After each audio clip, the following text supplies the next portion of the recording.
नमस्कार दोस्तों, स्वागत है आपका वनडे एग्जाम सेंटर में। दोस्तों, आज के वीडियो में हम लोग हिंदी गद्य के उद्भव और विकास के बारे में चर्चा करेंगे और जानेंगे कि हिंदी गद्य का उद्भव कब और किस प्रकार से हुआ था, किस प्रकार से वह विकसित होते हुए आज की अवस्था में पहुंचा हुआ है। तो चलिए बिना देर के वीडियो को शुरू करते हैं। हिंदी गद्य का उद्भव मुख्य रूप से 19वीं शताब्दी में हुआ। 19वीं शताब्दी में प्रमुखता से हिंदी गद्य की शुरुआत जो है मानी जाती है। इसी समय नवजागरण का आगमन होता है, यानी 19वीं शताब्दी में ही नवजागरण का आगमन होता है। पत्रकारिता की शुरुआत होती है और इन दोनों के प्रभाव से खड़ी बोली का व्यापक रूप से प्रसार हुआ। जब खड़ी बोली का व्यापक रूप से प्रसार हुआ तो हिंदी गद्य तेजी से आगे बढ़ा। लेकिन 19वीं शताब्दी से पूर्व भी आदिकाल से ही हिंदी गद्य के कई रूप हमको दिखाई पड़ते हैं। यानी जब से हिंदी साहित्य की शुरुआत होती है आदिकाल से ही हमको हिंदी का गद्य किसी न किसी रूप में दिखाई पड़ता है। जैसे राजस्थानी गद्य हो गया, मैथिली गद्य हो गया, ब्रजभाषा गद्य हो गया, ये सभी हमको हिंदी साहित्य में आरंभ से ही दिखाई पड़ते हैं। एक एक करके इन सभी का अध्ययन हम लोग यहाँ पर करेंगे। सबसे पहले जान लेते हैं कि हिंदी गद्य का आरंभिक स्वरूप किस प्रकार से था, यानी आदिकालीन हिंदी गद्य के बारे में हम लोग सबसे पहले जान लेते हैं। आदिकाल में हिंदी की 4 पुस्तकें मिलती हैं जहाँ हिंदी गद्य का आरंभिक स्वरूप हमको दिखाई पड़ता है। यानी हिंदी गद्य की 4 पुस्तकों की रचना केवल आदिकाल में की गई थी। इसमें पहली पुस्तक है कुवलय माला कथा, जिसकी रचना उद्योतन सूरि के द्वारा 9वीं शताब्दी में की गई थी और यहीं से हिंदी गद्य की शुरुआत जो है मानी जाती है। आदिकालीन हिंदी गद्य की ये पहली रचना है। दूसरी रचना है राउलवेल, और राउलवेल की रचना रोड़ा कवि के द्वारा 11वीं शताब्दी में किया गया था। यह एक शिलांकृति है, यानी शिला पर लिखा गया है, पत्थर पर इसकी रचना की गई है। इसको चंपू काव्य माना जाता है। चंपू काव्य उसको कहते हैं जिसमें गद्य और पद्य का मिश्रण होता है। इसमें कुछ भाग गद्य में लिखा गया होगा, कुछ भाग पद्य में लिखा गया होगा। जब ऐसी रचना की जाती है तो उसको चंपू काव्य के नाम से जाना जाता है और राउलवेल को भी एक चंपू काव्य जो है माना जाता है। इसमें तलचुरी वंश की 7 नायिकाओं का नखशिख वर्णन किया गया है, यानी नख से लेकर के शिखा तक के सौंदर्य का वर्णन इसमें किया गया है। हिंदी में नखशिख वर्णन परंपरा का जो आरंभ है वो राउलवेल ग्रंथ से ही माना जाता है। यहीं से नखशिख वर्णन परंपरा की शुरुआत जो है मानी जाती है। अब आगे बढ़ते हैं, तीसरे ग्रंथ के बारे में जान लेते हैं। तीसरा जो ग्रंथ है उसका नाम है उक्ति व्यक्ति प्रकरण और इसकी रचना दामोदर शर्मा के द्वारा 12वीं शताब्दी में की गई थी। इसमें बनारस के आसपास की भाषा और संस्कृति का चित्रण किया गया है और इसको एक व्याकरण ग्रंथ माना जाता है। व्याकरण ग्रंथ के रूप में इसकी रचना की गई थी। आगे बढ़ते हैं, चौथा ग्रंथ देख लेते हैं। जो चौथा ग्रंथ है उसका नाम है वर्ण रत्नाकर। इसकी रचना जो है ज्योतिरीश्वर ठाकुर के द्वारा 14वीं शताब्दी में जो है की गई थी। इसको एक विश्वकोश माना जाता है और मैथिली गद्य का प्रथम रचना जो है इसको माना जाता है। सुनीत कुमार चटर्जी के द्वारा इसका संपादन किया गया है। यानी वर्ण रत्नाकर की रचना ज्योतिरीश्वर ठाकुर के द्वारा की गई है, लेकिन इसका संपादन जो है सुनीत कुमार चटर्जी के द्वारा किया गया है। अब जैसे ही आदिकाल समाप्त होता है हिंदी गद्य के 3 रूप जो है उभर करके मध्यकाल में सामने आ जाते हैं। पहला है राजस्थानी गद्य, दूसरा है ब्रजभाषा गद्य और तीसरा है खड़ी बोली गद्य। इसमें जो राजस्थानी गद्य है वो आदिकाल से ही हमको दिखाई पड़ता है, लेकिन जो ब्रजभाषा गद्य है वो आदिकाल के बाद आता है। खड़ी बोली गद्य की शुरुआत भी मध्यकाल में ही होती है। एक एक करके तीनों का यहाँ पर हम लोग अध्ययन यहाँ पर करेंगे। पहला इसमें है राजस्थानी गद्य, और राजस्थानी गद्य जो है हिंदी गद्य का सबसे पुराना रूप है। यानी राजस्थानी गद्य से ही हिंदी गद्य की शुरुआत जो है मानी जाती है। इसका विकास 10वीं शताब्दी से हुआ था। 10वीं शताब्दी में इसकी शुरुआत हुई थी। राजस्थानी गद्य का प्रयोग जो है ख्यात यानी कि इतिहास लिखने में हुआ है, वात यानी कि कथा लिखने में हुआ है, वचनिका और राजाओं की वंशावलियों को लिखने में राजस्थानी गद्य का प्रयोग जो है किया गया है। इसके प्रमुख उदाहरण देख लेते हैं। धनपाल कथा है जिसकी रचना 14वीं शताब्दी में की गई है। पृथ्वी चंद्र चरित्र है जो 1421 ईस्वी में लिखा गया है माणिक्य चंद्र सूरी के द्वारा। पंचाख्यान है जिसकी रचना 1847 ईस्वी में फतहराम बैरागी के द्वारा की गई थी। ये राजस्थानी हिंदी गद्य के प्रमुख जो है उदाहरण हैं। अब आगे बढ़ते हैं, ब्रजभाषा गद्य के बारे में जान लेते हैं। ब्रजभाषा गद्य की जो प्रमुखता से विकास हुआ वो 17वीं शताब्दी में हुआ कृष्ण भक्त संप्रदाय के द्वारा। विशेष करके बल्लभ संप्रदाय में इसका विकास होता है जो वल्लभाचार्य के नेतृत्व में चलाया गया था। इनके द्वारा अपने धार्मिक सिद्धांतों के प्रचार प्रसार के लिए, अपने नियमों के प्रचार प्रसार के लिए और कथाओं को जन जन तक पहुंचाने के लिए ब्रजभाषा गद्य का प्रयोग किया गया और इसी के माध्यम से ब्रजभाषा गद्य का तेजी से विकास हुआ। कुछ उदाहरण देख लेते हैं। जैसे गोकुलनाथ हैं, गोकुलनाथ के द्वारा 84 वैष्णव की वार्ता की रचना की गई, 252 वैष्णव वार्ता की रचना की गई। विट्ठलनाथ के द्वारा श्रृंगार रस मंडन की रचना की गई। नाभादास के द्वारा अष्टयाम की रचना की गई। बैकुंठमणि शुक्ल के द्वारा वैशाख महात्म्य की रचना की गई और अगहन महात्म्य की रचना की गई थी। इसके अलावा लल्लू लाल हैं, इनके द्वारा राजनीति नामक ग्रंथ की रचना की गई थी। ये सभी जो है ब्रज भाषा गद्य में जो है लिखे गए थे। अब आगे बढ़ते हैं। ब्रज भाषा हिंदी गद्य के बाद खड़ी बोली गद्य का विकास होता है। खड़ी बोली गद्य का प्रारंभिक रूप कैसा था, इसके बारे में सबसे पहले हम लोग जान लेते हैं। खड़ी बोली गद्य का जो प्रारंभिक स्वरूप था वो 17वीं 18वीं शताब्दी में सामने आता है, यानी इसके जो नमूने हैं सबसे पहले 17वीं 18वीं शताब्दी में आते हैं। इसमें पहला नाम कवि गंग का है और गंग के द्वारा चंद छंद वर्णन की महिमा लिखी गई थी 1556 ईस्वी में। यहाँ पर जो 17वीं शताब्दी है इसको 16वीं शताब्दी कर लीजिएगा, इसकी रचना 16वीं शताब्दी में हुई थी। गंग जो थे वो अकबर के दरबारी कवि थे और इनके द्वारा इस ग्रंथ की रचना की गई थी और रामचंद्र शुक्ल के द्वारा इसको खड़ी बोली गद्य का पहला रचना जो है माना जाता है। दूसरा नाम राम प्रसाद निरंजनी का है। राम प्रसाद निरंजनी के द्वारा 1741 ईस्वी में भाषा योग वशिष्ठ की रचना की गई। इसे शुद्ध और परिमार्जित खड़ी बोली का पहला प्रवण ग्रंथ जो है माना जाता है। यानी राम प्रसाद निरंजनी का जो भाषा योग वशिष्ठ है एक खड़ी बोली गद्य का पहला शुद्ध रचना है, पहला परिमार्जित रचना है, यानी इसमें परिमार्जित खड़ी बोली गद्य का प्रयोग जो है किया गया था। इसके बाद पंडित दौलत राम का नाम है, जिसके द्वारा पद्म पुराण का भाषा अनुवाद 1761 ईस्वी में किया गया था। ये सभी जो है खड़ी बोली हिंदी गद्य के प्रारंभिक रूप हैं जो मध्यकाल में उभर करके सामने आते हैं। इसके बाद जो है 19वीं शताब्दी के प्रारंभ में हिंदी के 4 विद्वान उभर करके सामने आते हैं जिसके द्वारा हिंदी गद्य का विकास जो है किया जाता है। 19वीं शताब्दी के शुरुआत में 4 प्रमुख विद्वानों ने हिंदी गद्य को आकार देने में निर्णायक भूमिका निभाई। इसमें पहला नाम लल्लू लाल का है। लल्लू लाल जो है फोर्ट विलियम कॉलेज में रहते थे और प्रेम सागर की रचना इनके द्वारा किया गया था। दूसरा नाम सदल मिश्र का है। इनके द्वारा नाचिकेतोपाख्यान नामक ग्रंथ की रचना की गई थी जिनकी भाषा अधिक व्यवहारिक और खड़ी बोली के करीब थी। तीसरा नाम इसमें मुंशी ईसा अल्लाह खां की है और इनके द्वारा रानी केतकी की कहानी नामक ग्रंथ की रचना की गई थी। इनकी जो भाषा है अत्यंत चटपटी थी और ठेठ खड़ी बोली के लिए प्रसिद्ध थे।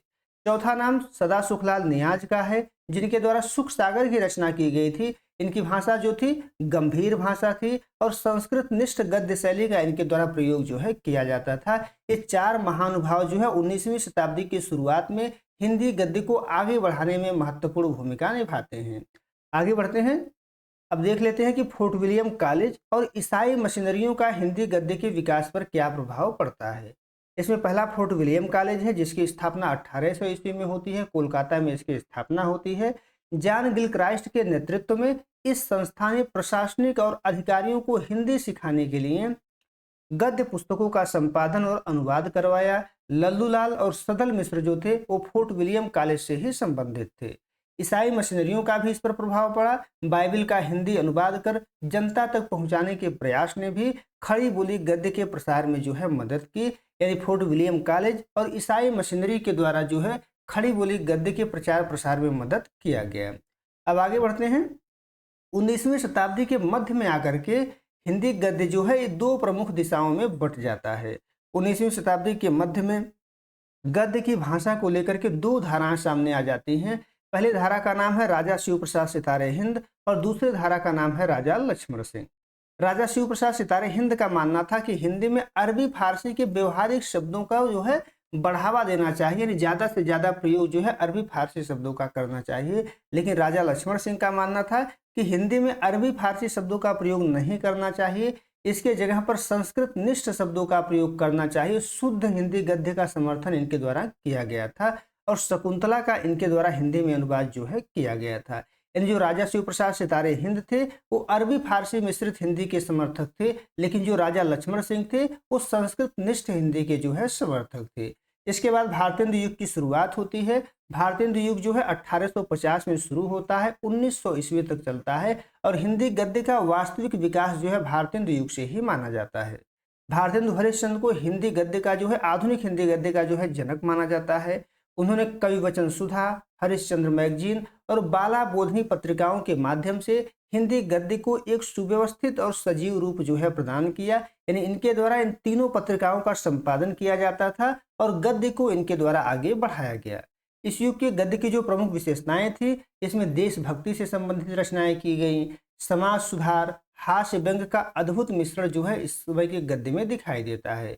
गद्य की विविध विधाओं का जन्म भी भारतेंदु युग में ही होता है। नाटक का जन्म होता है, निबंध का जन्म होता है, उपन्यास की शुरुआत होती है और पत्रकारिता की शुरुआत भी भारतेंदु युग में ही होती है। प्रमुख साहित्यकार कौन थे जो गद्य लिखते थे? भारतेंदु हरिश्चंद्र हैं, प्रताप नारायण मिश्र हैं, बालकृष्ण भट्ट हैं, बद्री नारायण चौधरी प्रेमघन हैं, लाला श्रीनिवास दास हैं। ये प्रमुख जो है भारतेंदु युग के गद्यकार हैं। जो प्रमुख रचना है इस युग की वो परीक्षा गुरु है, जिसको हिंदी का पहला उपन्यास माना जाता है। भारत दुर्दशा नाटक है जो भारतेंदु हरिश्चंद्र के द्वारा जो है लिखा गया था। आगे बढ़ते हैं। भारतेंदु युग के बाद द्विवेदी युग की शुरुआत होती है।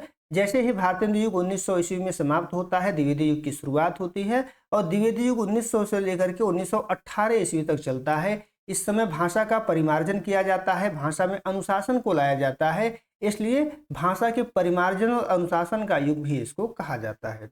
आचार्य महावीर प्रसाद द्विवेदी के द्वारा 1903 ईस्वी में सरस्वती पत्रिका का संपादन कार्य जो है संभाला जाता है। उन्होंने खड़ी बोली गद्य को व्याकरण सम्मत बनाया, शुद्ध बनाया, परिमार्जित और मानकीकृत जो है खड़ी बोली गद्य को इनके द्वारा किया गया। इस युग के गद्य की जो विशेषताएं थी उसमें पहला है भाषा की अशुद्धियों को दूर करना। यानी भारतेंदु युग से जो भाषा की अशुद्धियां चली आ रही थी इनके द्वारा दूर किया गया। नए नए विषयों पर लिखा गया, जैसे विज्ञान हो गया, अर्थशास्त्र हो गया, इतिहास हो गया, इन सभी पर गद्य लेखन जो है किया गया। निबंधों में वैचारिकता को लाया गया ताकि जो है गद्य का और ज्यादा व्यापक रूप से प्रचार प्रसार हो सके। प्रमुख साहित्यकार कौन थे जो गद्य लिखते थे? महावीर प्रसाद द्विवेदी थे, बाल मुकुंद गुप्त थे, अध्यापक पूर्ण सिंह थे, चंद्रधर शर्मा गुलेरी थे, श्याम सुंदर दास थे। ये सभी द्विवेदी युग के प्रमुख गद्यकार थे जिनके द्वारा गद्य जो है लिखा जा रहा था। विशेष अवदान क्या था इस युग का? उसने कहा था जो कहानी है जो 1915 ईस्वी में लिखा गया था, जो सरस्वती पत्रिका में प्रकाशित हुई थी। कुछ लोग इसको हिंदी की पहली कहानी भी मानते हैं, हालांकि हिंदी की कहानी की शुरुआत 1900 ईस्वी से ही माना जाता है। ये इस युग का प्रमुख जो है अवदान था। अब आगे बढ़ते हैं। द्विवेदी युग के बाद छायावाद युग की शुरुआत होती है, जिसको गद्य में जो है शुक्ल युग के नाम से भी जाना जाता है। यह युग जो है 1918 में शुरू होता है और 1936 तक जो है आगे चलता है। एक गद्य के प्रौढ़ता का काल था और आधुनिक हिंदी का स्वर्ण काल भी इसको माना जाता है। आचार्य रामचंद्र शुक्ल के आगमन से हिंदी गद्य अपने पूर्ण प्रौढ़ और गंभीर रूप में सामने आया। यह युग आधुनिक हिंदी साहित्य का स्वर्ण काल जो है बन गया। इस युग में सबसे ज्यादा निबंध और आलोचना संबंधित ग्रंथों की रचना की गई। आचार्य रामचंद्र शुक्ल ने चिंतामणि जैसे निबंध संग्रह लिखे। हिंदी साहित्य का इतिहास इनके द्वारा लिखा गया। इसको लिख करके गद्य को वैचारिक और विश्लेषणात्मक गहराई शुक्ल जी के द्वारा प्रदान किया गया। उपन्यास और कहानी का व्यापक रूप से प्रसार यहाँ पर होता है। मुंशी प्रेमचंद्र का आगमन होता है इस युग में। इनके द्वारा गोदान लिखा जाता है, गमन लिखा जाता है, सेवा सदन की रचना की जाती है। सैकड़ों कहानियों के माध्यम से गद्य को यथार्थवादी, जन उन्मुख और सामाजिक संवेदना से प्रेमचंद के द्वारा जोड़ा जाता है। इसी कारण प्रेमचंद को उपन्यास सम्राट भी जो है कहा जाता है। नाटक का भी तेजी से विकास होता है इस युग में। नाटक के क्षेत्र में जयशंकर प्रसाद का आगमन होता है और जयशंकर प्रसाद के द्वारा चंद्रगुप्त, स्कंदगुप्त और ध्रुव स्वामिनी जैसे नाटक जो है लिखे जाते हैं। जो है नाटकों के माध्यम से गद्य में काव्यात्मकता आई, दार्शनिकता का भी समावेश जो है इस युग में हुआ। अब आगे बढ़ते हैं, शुक्लोत्तर युग के बारे में जान लेते हैं। शुक्ल युग जब समाप्त होता है 1936 में, तब जाकर के शुक्लोत्तर युग की शुरुआत होती है। शुक्लोत्तर युग का मतलब हो गया शुक्ल जी के बाद का युग। 1936 के बाद हिंदी गद्य में नए वैचारिक आंदोलनों ने जन्म लिया, जैसे प्रगतिवाद हो गया, प्रयोगवाद हो गया, मनोविश्लेषणवाद हो गया। इन सभी का प्रभाव हिंदी गद्य पर पड़ता है और नई कहानी आंदोलन जो चला हुआ था इसका भी प्रभाव जो है इस युग के हिंदी गद्य पर पड़ता है। इस काल में जो प्रमुख गद्यकार थे उसमें हजारी प्रसाद द्विवेदी हैं, जैनेन्द्र कुमार हैं, फणीश्वर नाथ रेणु हैं, जिनके द्वारा आंचलिक उपन्यासों की शुरुआत की गई थी। मैला आंचल उपन्यास जो है इन्हीं के द्वारा लिखा गया था। अज्ञेय हैं, रामवृक्ष बेनीपुरी हैं, हरिशंकर परसाई हैं, धर्मवीर भारती हैं। ये सभी इस युग के प्रमुख जो है गद्यकार हैं। इस समय विधागत विस्तार हुआ, यानी जो परंपरागत विधाएं चली आ रही थी, जैसे कहानी हो गया, उपन्यास हो गया, नाटक हो गया, निबंध हो गया। इसके अलावा गद्य की लघु विधाओं का जो है विस्तार यहाँ पर दिखाई पड़ता है, विकास यहाँ पर दिखाई पड़ता है। संस्मरण और रेखा चित्र का विकास होता है। महादेवी वर्मा के द्वारा अतीत के चलचित्र लिखे जाते हैं। रामवृक्ष बेनीपुरी के द्वारा माटी की मूर्तें लिखी जाती हैं। इसी प्रकार से आत्मकथा और जीवनी का भी विकास होता है इस युग में। हरिवंश राय बच्चन के द्वारा जो है आत्मकथा लिखा जाता है, क्या भूलूं क्या याद करूं। अमृत राय के द्वारा कलम का सिपाही नामक जीवनी लिखा जाता है, जो प्रेमचंद की जीवनी है। यात्रा वृत्तांत का भी विकास होता है। राहुल सांकृत्यायन और अज्ञे के द्वारा यात्रा वृत्तांत लिखे जाते हैं। रिपोर्टाज और डायरी के द्वारा भी डायरी का भी विकास होता है। धर्मवीर भारती, शमशेर बहादुर सिंह इसके प्रमुख लेखक निकल करके सामने आते हैं। यानी एक है कि शुक्ल युग और शुक्लोत्तर युग में हिंदी गद्य अपनी पूर्ण प्रौढ़ता को जो है प्राप्त कर चुका था। जो गद्य की विभिन्न विधाएं थी उसकी भी शुरुआत यहाँ पर हो चुकी थी। अंत में हम लोग निष्कर्ष देखेंगे। हिंदी गद्य का उद्भव नाथ सिद्धों की टूटी फूटी बानियों और ब्रज भाषा राजस्थानी के धार्मिक ऐतिहासिक गद्य से हुआ। 19वीं सदी में अंग्रेजों के शासन और नवजागरण काल की जरूरतों ने इसे खड़ी बोली का ठोस धरातल दिया। भारतेंदु ने इसे सजीवता दी। द्विवेदी जी ने इसे अनुशासन और व्याकरण दिया।